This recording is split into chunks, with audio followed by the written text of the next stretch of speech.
Hello students, welcome back again in chemistry class बेटा। और हम 11th क्लास की केमिस्ट्री डिस्कस कर रहे हैं। टिल सो फार हमने थर्मोडायनेमिक्स तक कवर कर लिया बेटा। आज हम स्टार्ट करेंगे अपना नया chapter, that is equilibrium, and that is also an important chapter बेटा। एक इंपॉर्टेंट चैप्टर है इक्विलिब्रियम। क्लियर है? चलो फिर स्टार्ट करते हैं इक्विलिब्रियम, और आपको बताता हूं कि इक्विलिब्रियम कहाँ एग्जिस्ट करता है, कैसे एग्जिस्ट करता है, नेचर के अंदर होता है नहीं होता, कोई नेचुरल प्रोसेस इक्विलिब्रियम में होती है नहीं होती है, सारे केस हम डिस्कस करेंगे। लेट्स स्टार्ट इक्विलिब्रियम बेटा।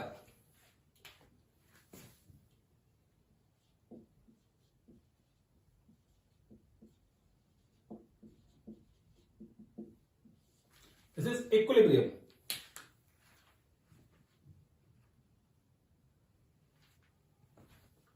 देखो बेटा, इक्विलिब्रियम की बात करें हम लोग तो इक्विलिब्रियम में हमारे पास दो चैप्टर हैं इस साल। You will study 2 chapters of equilibrium बेटा। दो देखेंगे और दोनों चैप्टर्स में बहुत कुछ स्पेशल है और नया है। एक होता है बेटा केमिकल इक्विलिब्रियम, केमिकल इक्विलिब्रियम, और केमिकल इक्विलिब्रियम को ही हम डिटेल में इस चैप्टर के अंदर पढ़ेंगे। And the next one is known as ionic equilibrium बेटा। और जो आयनिक इक्विलिब्रियम है वो हमारा नेक्स्ट चैप्टर है, that is a next chapter. इसी में इक्विलिब्रियम में हम नेक्स्ट चैप्टर पढ़ेंगे, नेक्स्ट पार्ट पढ़ेंगे basically, and that is ionic equilibrium. पहले हम केमिकल इक्विलिब्रियम के बारे में बात करते हैं। तो देखो बेटा, केमिकल इक्विलिब्रियम को अगर हम डिस्कस करें यहां पे तो क्या होता है, तो जनरली देखो कि पहले कंडीशन आपको बता देता हूं कि कोई भी process natural process, no natural process exist in equilibrium. कोई भी नेचुरल प्रोसेस इक्विलिब्रियम में नहीं एग्जिस्ट करती है। ये चीज हम थर्मोडायनेमिक्स में बहुत क्लियरली देख चुके हैं बेटा, कि कोई भी नेचुरल प्रोसेस होती है वो कभी भी इक्विलिब्रियम में एग्जिस्ट नहीं करेगी। सेकंड देखो बेटा, इस केस में नेचुरल प्रोसेस के साथ साथ इक्विलिब्रियम की बात कर रहे हैं हम लोग। Equilibrium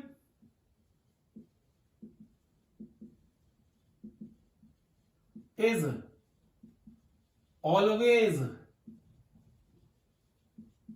achieved in closed system। अगर कोई क्लोज सिस्टम है उसी सिस्टम के अंदर हम इक्विलिब्रियम को अचीव कर सकते हैं।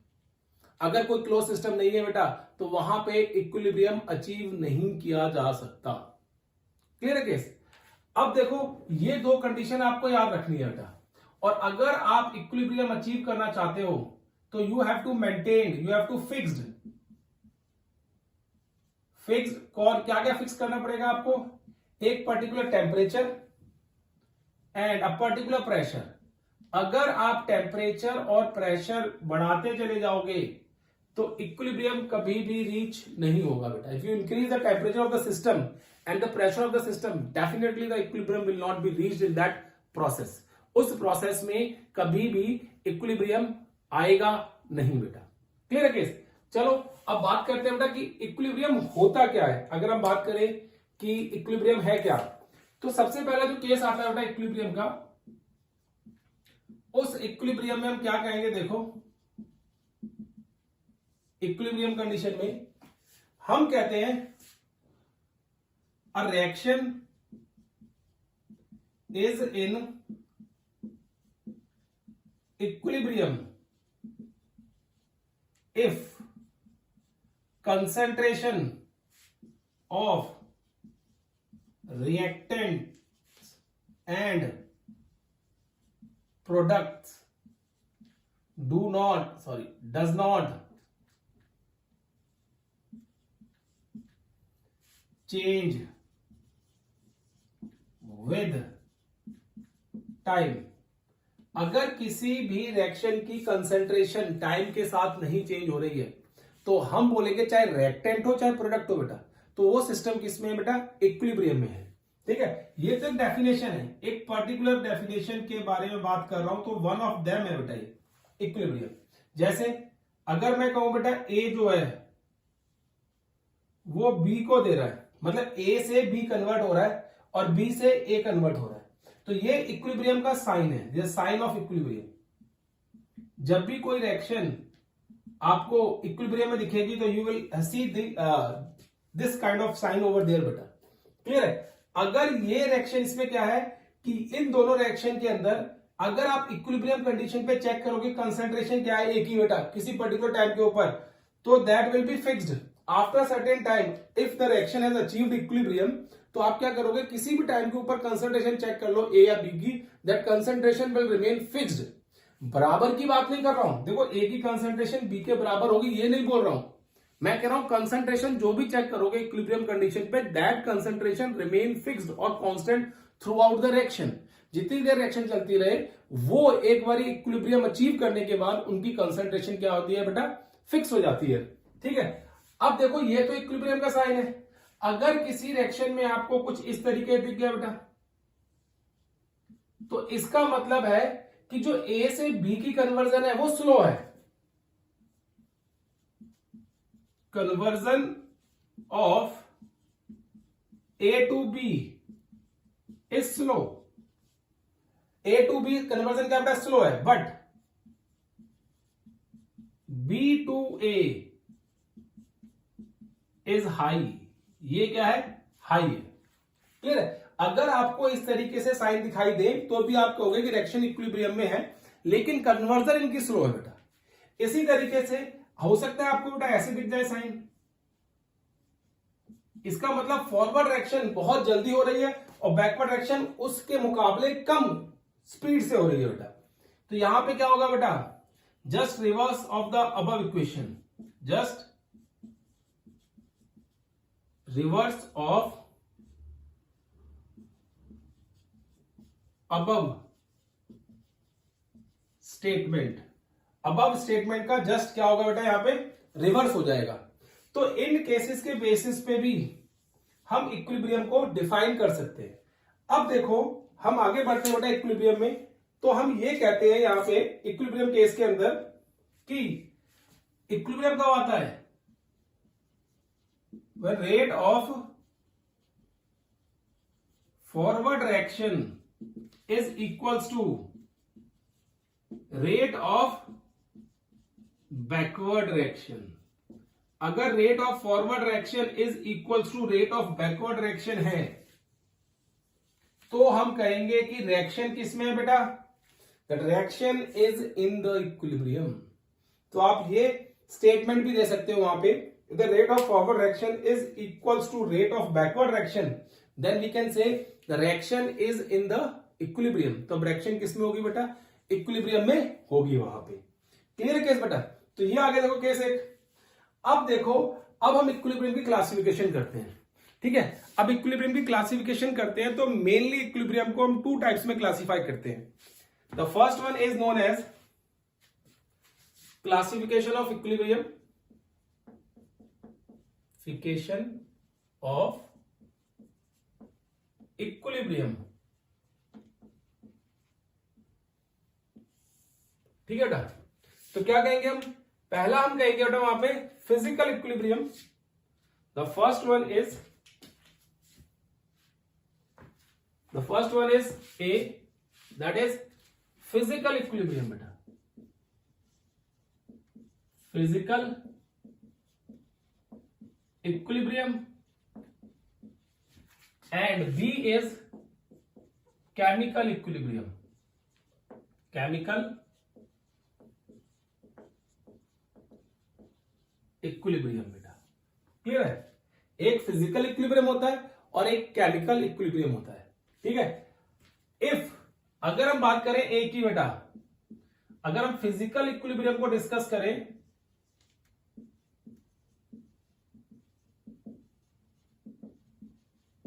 तो क्या कहेंगे, देखो बेटा, इट्स द इक्विलिब्रियम। बेसिकली अगर हम बात करें फिजिकल इक्विलिब्रियम की, तो हम बोलेंगे it's the equilibrium, it's a equilibrium between the physical states of reactants and product। अगर किसी भी फिजिकल स्टेट के बेस पे इक्विलिब्रियम एग्जिस्ट करना है, तो हम उसको बोलते हैं कि फिजिकल इक्विलिब्रियम है, मतलब किसी फिजिकल स्टेट के बीच में इक्विलिब्रियम है।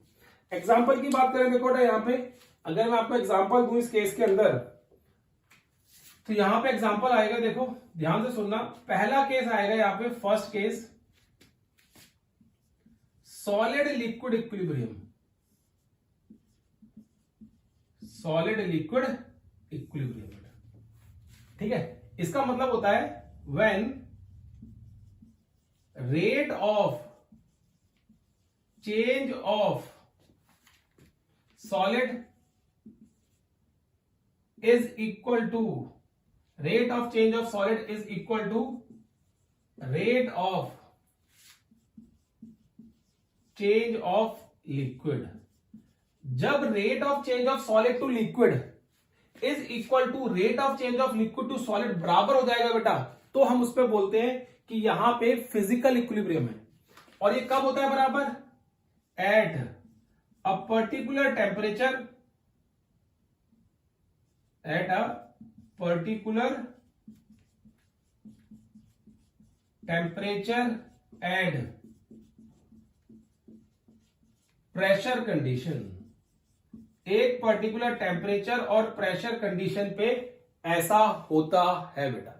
When the rate of change of solid is equal to rate of change of liquid, तो हम कहते हैं कि वहां पे टेम्परेचर कांस्टेंट होना चाहिए और प्रेशर भी कांस्टेंट होना चाहिए। अगर हम यहां पे एग्जांपल है बेटा, मैं आपको थोड़ा सा और क्लियर करूं यहां पे, तो आइस है, ice is in equilibrium with liquid water at 0 degree Celsius बेटा। 0 डिग्री सेल्सियस पे आइस क्या होती है? वाटर के साथ इक्विलिब्रियम में होती है बेटा। क्यों?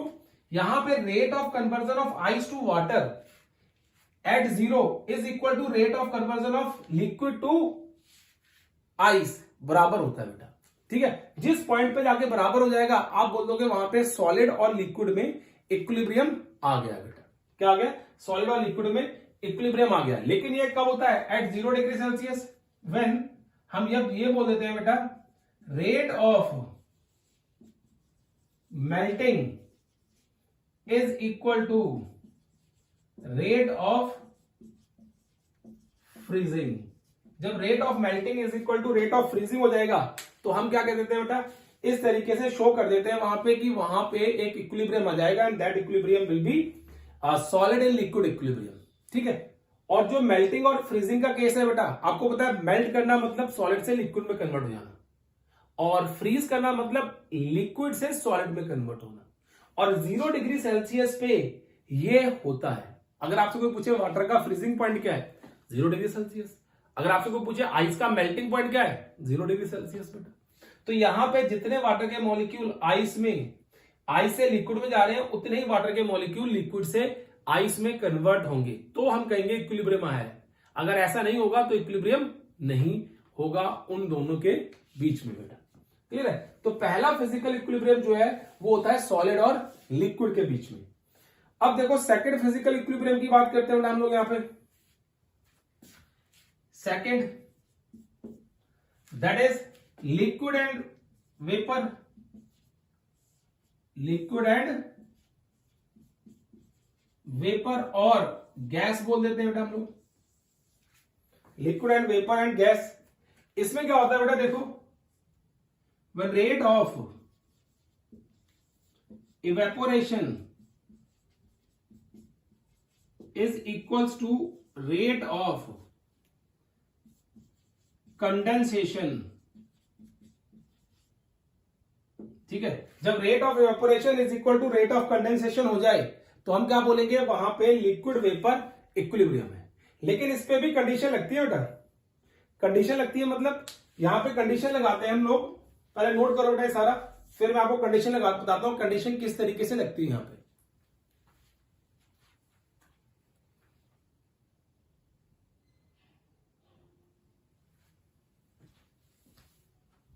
देखो बेटा, हम बात करते हैं यहां पे इस केस के अंदर कि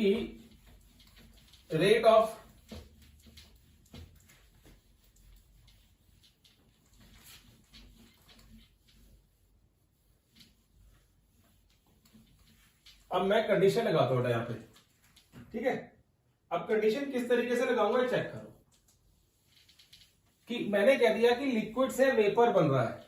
क्या हो रहा है बेटा? लिक्विड से वेपर बन रहा है।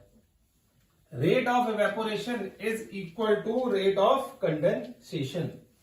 पहली कंडीशन देखो यहां पे, the first condition applied on this is first that particular physical equilibrium will take place in closed container. ये क्लोज्ड सिस्टम के अंदर होगा या कंटेनर के अंदर होगा बेटा, ठीक है। एंड इस केस में भी temperature and pressure that must be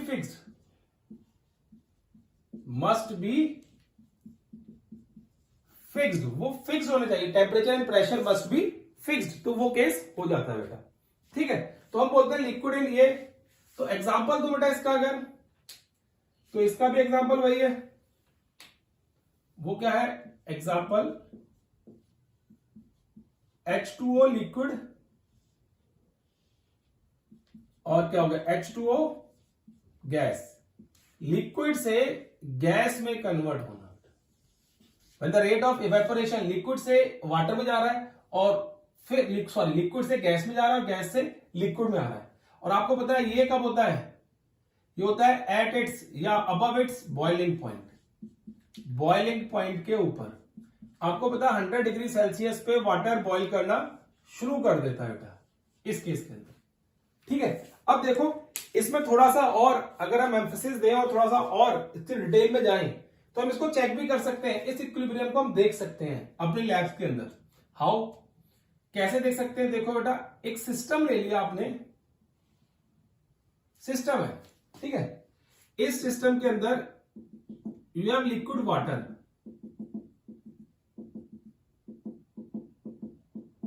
water किस फॉर्म में बेटा? यहां पे that is in liquid state, clear है। अब आप क्या करो, जो वाटर लिक्विड स्टेट में है उसमें मार्क लगा दो एक। ये आ गया मार्क, मतलब इस जगह पे वाटर है। अब now start heating this water. अब इसको हीट करना शुरू कर दो। किसी भी केस में आप हीट कर सकते हो बेटा, बंसन बर्नर ले लो या आप कोई भी हीटर वगैरह कंसीडर कर सकते हो। तो हीटिंग कर रहे हैं इसकी, हीट दे रहे हैं इसको। जब हीट देंगे तो क्या होगा बेटा? एट 100 डिग्री सेल्सियस, ठीक है, ये वाटर क्या कर देगा बेटा? बॉयल होना शुरू करेगा। और बॉयल होगा तो क्या होगा बेटा? वेपर्स बनेंगे। ऐसे क्या बनेंगे? वेपर्स बनेंगे। तो क्या होगा? इस वाटर का जो लेवल था इससे कम हो जाएगा बेटा। तो आप चेक करोगे, वेट करोगे कि कब तक वाटर का लेवल कम हो रहा है, और एक टाइम ऐसा आएगा जब ये वाटर का लेवल फिक्स हो जाएगा। मतलब यहां पे सपोज करो फिक्स हो गया, इसका मतलब क्या हो गया? अब जितने वेपर्स बन रहे हैं बेटा यहां पे, उतने वेपर्स नीचे भी आ रहे हैं कंडेंस होके। तो इससे कम लेवल जो है वो नहीं जाएगा। किसका बेटा?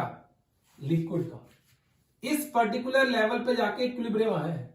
तो अगर ऐसा लेवल आ गया, जब आप चेक कर रहे हो कि यार इस मार्क से नीचे तो वाटर जा ही नहीं रहा, इसका मतलब क्या हो गया कि जितना लिक्विड वाटर ऊपर जा रहा है उतना ही लिक्विड और गैस से वाटर कन्वर्ट होके नीचे आ रहा है बेटा। तो उसको हम क्या बोलते हैं? उसको हम ये बोल देते हैं बेटा कि इस केस के अंदर हमारे पास क्या है कि rate of evaporation is equals to rate of condensation, and now we have achieved equilibrium between liquid water and the gaseous water और वेपर प्रेशर बेटा। और वेपर्स के बीच में हमने एक इक्विलिब्रियम क्या कर लिया बेटा? अचीव कर लिया है उस जगह पे बेटा, ठीक है। तो ये सेकंड इक्विलिब्रियम है। अब देखो थर्ड केस।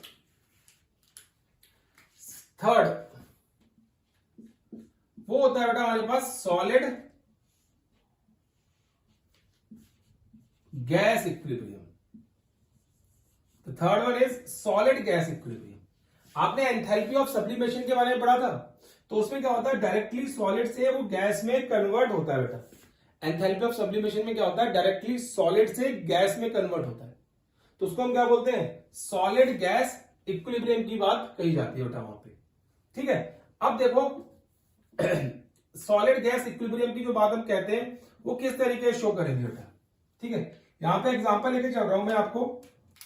तो इसमें क्या होगा,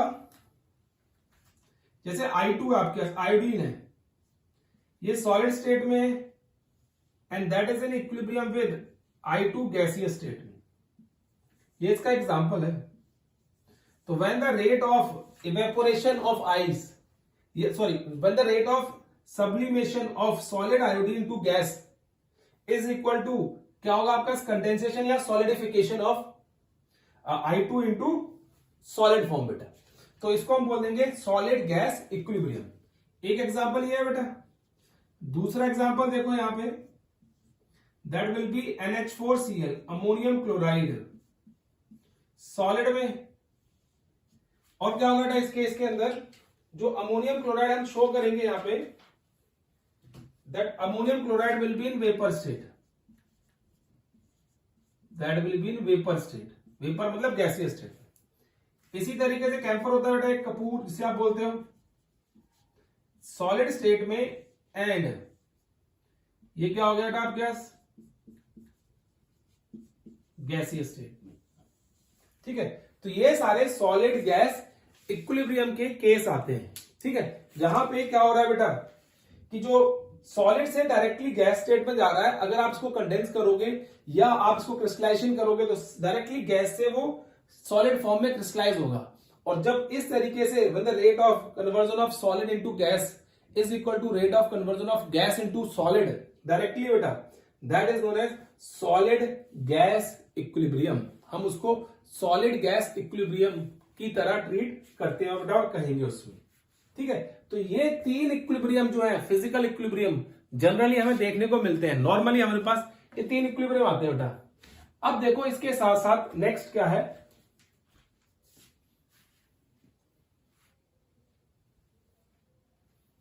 ठीक है, अब देखो नेक्स्ट क्या है इसमें,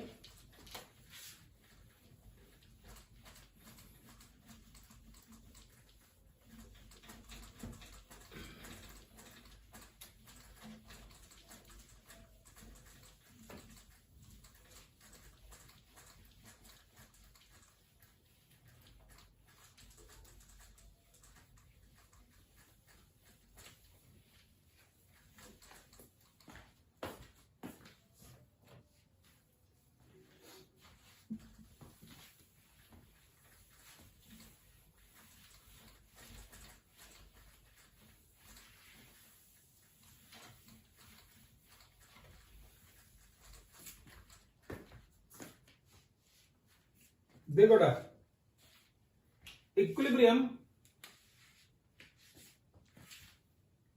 क्या केस है हमारे पास, equilibrium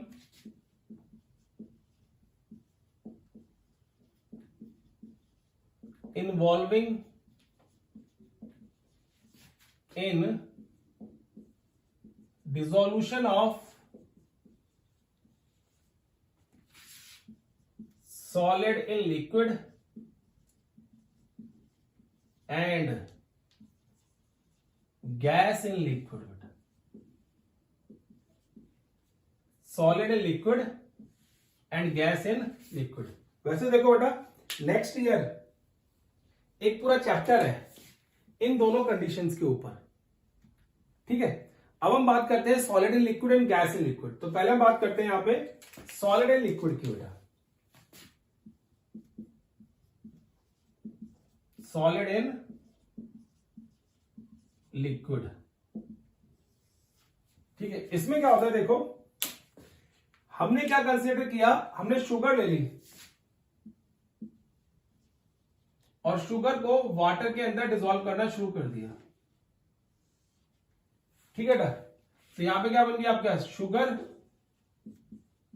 in an aqueous solution. ठीक है, अगर आप एक पर्टिकुलर अमाउंट ऑफ सॉल्वेंट के अंदर, लिक्विड के अंदर, वाटर के अंदर एक शुगर को डिसॉल्व करी जा रहे हो बेटा, सपोज करो आपने एक ग्लास ऑफ वाटर ले लिया और उस ग्लास ऑफ वाटर के अंदर आप शुगर डिसॉल्व करी जा रहे हो बेटा। ठीक है, शुगर डिसॉल्व हो रही है, लेकिन एक पर्टिकुलर पॉइंट के बाद वो शुगर डिसॉल्व होना बंद हो जाएगी। ठीक है, जिस पॉइंट पे शुगर डिसॉल्व होना बंद हो जाएगी उस पॉइंट पे क्या होगा देखो बेटा, फिर आप अगर और शुगर डिसॉल्व करोगे तो वहां पे rate of dissolution of sugar in water is equals to rate of crystallization of sugar from water। अगर डिसोल्यूशन का जो रेट है बेटा, the rate of dissolution of sugar is equal to the rate of crystallisation of sugar from water बेटा। Clear है case? तो वो आपको याद रखना है बेटा। डन। तो हम कहते हैं rate of dissolution of sugar in water and rate of crystallisation of sugar from water. जैसे हम और शुगर डिसॉल्व करेंगे ग्लास के अंदर, क्या होगा? चीनी तो मिल जाएगी, लेकिन साइड से उस ग्लास में चीनी बेटा क्या होगी? बाहर आना शुरू हो जाएगी। तो जिस पॉइंट पे ये केस आ गया, आप उस पे क्या बोलोगे बेटा? कि वहां पे सॉलिड इन लिक्विड इक्विलिब्रियम आ गया है, कि हम चीनी और डिसॉल्व कर रहे हैं और चीनी क्या कर रही है बेटा? बाहर निकली जा रही है। आप डिसॉल्व कर रहे हो, बाहर निकली जा रही है। आप डिसॉल्व कर रहे हो, बाहर निकली जा रही है। तो उसका मतलब क्या आ गया बेटा? वहां पे एक सॉलिड इन लिक्विड में इक्विलिब्रियम आ गया। अब उससे आज शुगर जो है वो डिसॉल्व नहीं होगी, लेकिन वही कंडीशन अप्लाइड है, टेम्परेचर और pressure must be constant over there. Temperature और प्रेशर जो है बेटा, it must be constant over there, वो कांस्टेंट होना चाहिए। तो उसको हम बोलते हैं सॉलिड इन लिक्विड इक्विलिब्रियम बेटा। ठीक है। अब देखो नेक्स्ट की बात करें, बी। जो बी हमने यहां पे शो किया हुआ बेटा, that is gas in liquid equilibrium. Gas in liquid. ठीक है बेटा। Talk about gas in liquid equilibrium, तो यहां पे क्या होगा? देखो आपको बताता हूं कि इसमें होगा क्या बेटा। एक सिस्टम लो पहले, फिर आपको समझाऊंगा इसको। और वहां पे आपने एक लिक्विड लिया है, ठीक है बेटा। ठीक है, ये लिक्विड ले लिया आपने वाटर, सपोज करो। अब आप क्या कर रहे हो? इस वाटर के अंदर you are dissolving CO2 gas, carbon dioxide gas को डिसॉल्व कर रहे हो। तो हो क्या रहा है बेटा? कार्बन डाइऑक्साइड डिसॉल्व हो रही है, गैस डिसॉल्व हो रही है इसके अंदर। और क्या हो रहा है? वही कार्बन डाइऑक्साइड जो डिसॉल्व हो रही है, अगर आप ज्यादा से ज्यादा कार्बन डाइऑक्साइड डिसॉल्व करते जाओगे इस वाटर के अंदर, तो कार्बन डाइऑक्साइड गैस एक तरफ से निकलना शुरू हो जाएगी बेटा, रिलीज होना शुरू हो जाएगी वहां से। मतलब यहां पे मैं कार्बन डाइऑक्साइड डिसॉल्व कर रहा हूं बेटा, तो क्या होगा? एक पर्टिकुलर टाइम और पर्टिकुलर टेम्परेचर और प्रेशर कंडीशन पे ऐसा मैं कर रहा हूं, तो क्या होगा? जब rate of dissolving of carbon dioxide in water is equal to the rate of escaping of that carbon dioxide from water, तो वहां पे हम बोल देंगे इक्विलिब्रियम आ गया एक पर्टिकुलर टेम्परेचर के अंदर और क्लोज्ड कंटेनर के अंदर। तो क्या बोलते हैं इसमें? देखो, rate of dissolution of CO2 in water is equal to rate of escaping of CO2 from water। ठीक है। अगर वो हो रही है escape, तो हम उसको क्या बोलते हैं बेटा? एक इक्विलिब्रियम आ गया, किसमें? Gas in liquid equilibrium. तो इस पे भी आपको टेम्परेचर और प्रेशर, देखो हर एक कंडीशन के अंदर temperature and pressure must be fixed, must be fixed होना चाहिए होता है। ठीक है। और इसी सॉल्युबिलिटी के ऊपर कि कितनी गैस किसी भी लिक्विड के अंदर सॉल्युबल होगी, इसके ऊपर एक लॉ होता है, and that law is known as Henry's law. क्या बोलते हैं उसको हम लोग? हेनरीज लॉ बेटा। ठीक है। तो हेनरी लॉ क्या कहता है? For the given mass of the gas, the solubility of the solubility of given mass of gas in given mass of solvent at a particular temperature is directly proportional to the pressure of gas on the surface of solvent. ठीक है बेटा, मैं check करता हूँ visible है कि नहीं पहले।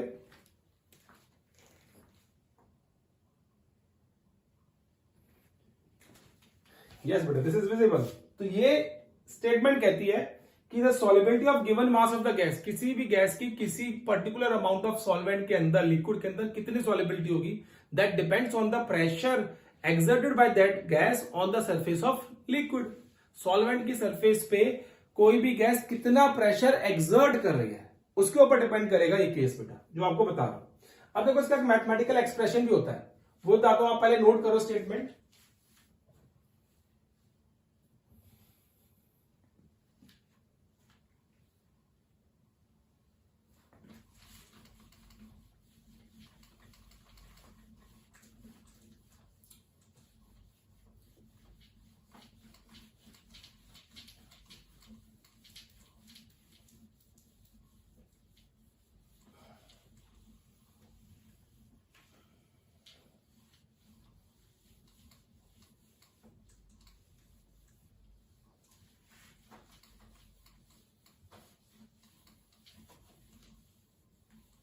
देखो बेटा, अब इसके मैथमेटिकल एक्सप्रेशन की बात करते हैं हम लोग कि मैथमेटिकल एक्सप्रेशन क्या होगा इसका। That will be mass of the gas is directly proportional to pressure at a particular temperature, एक पर्टिकुलर टेम्परेचर के ऊपर। फिर क्या हो जाएगा बेटा, that will be m is equal to Kp। ये एक्सप्रेशन आता है बेटा। ये जो K है that is constant of proportionality, constant of proportionality. इसको हम बोलते हैं कांस्टेंट ऑफ प्रोपोर्शनैलिटी। ठीक है बेटा, तो वो केस हम शो करते हैं यहां पे कि कांस्टेंट ऑफ प्रोपोर्शनैलिटी के केस में क्या होता है, m is equal to K into P। P is the pressure of the gas above the surface of solvent. Solvent की सरफेस के ऊपर कितना प्रेशर है उसके ऊपर डिपेंड करता है बेटा ये केस।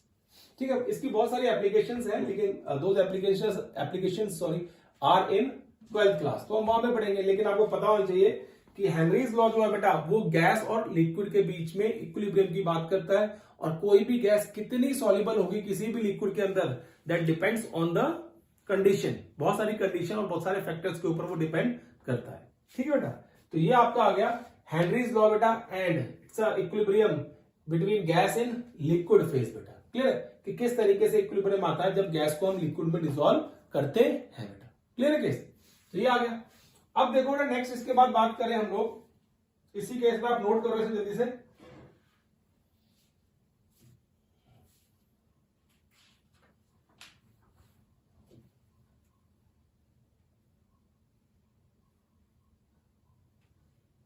ठीक है ना, तो देखो ये हमारा फिजिकल इक्विलिब्रियम का एक केस था जो हमने यहाँ पे क्लियर कर दिया कि फिजिकल इक्विलिब्रियम में आपको क्या क्या मिलेगा। अब इसके बाद हम शुरू करेंगे बेटा केमिकल इक्विलिब्रियम। अब वो हम नेक्स्ट वीडियो में डालेंगे केमिकल इक्विलिब्रियम क्या होता है और किस तरीके से हम उसके साथ डील करते हैं। Till then take care and bye bye बेटा।